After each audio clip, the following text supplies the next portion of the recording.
খালি চোখে জঞ্জাল সড়ক মনে হলেও কৃত্রিম বুদ্ধিমত্তার চিত্র বলছে ভিন্ন কথা। সড়কে ট্রাফিক পুলিশের দায়িত্ব স্বয়ংক্রিয় ক্যামেরার লেন্সে সেকেন্ডের মধ্যে চলন্ত গাড়ির নম্বর শনাক্ত করে দিচ্ছে বিস্তারিত তথ্য।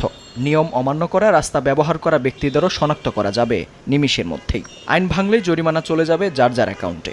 সড়কের বেহাল দশা রুখতে দেশীয় এই প্রযুক্তি নিয়ে অপেক্ষায় একদল উদ্যোক্তা।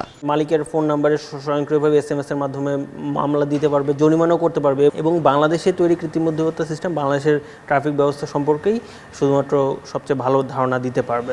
এমনই এক প্রযুক্তিতে ভরসা করে সড়কে শৃঙ্খলা ফেরানোর উদ্যোগ নিয়েছিল ঢাকা উত্তর সিটি কর্পোরেশন, কিন্তু বিফলে গেছে সেই বিনিয়োগ। যানজট নিরসন করে নাগরিক জীবনে স্বস্তি দিতে সরকারের নির্দেশনা অনুযায়ী কাজ করছে বাংলাদেশ প্রকৌশল বিশ্ববিদ্যালয়ের একটি প্রতিনিধি দল, যারা সড়ক নিয়ন্ত্রণের পাশাপাশি গুরুত্ব দিচ্ছে ট্রাফিক সিগন্যালের উপর। সিদ্ধান্ত হয়েছে আপাতত রাজধানীর 22টি মোড়ে নতুন করে ফিরবে আগের সেই ট্রাফিক বাতি।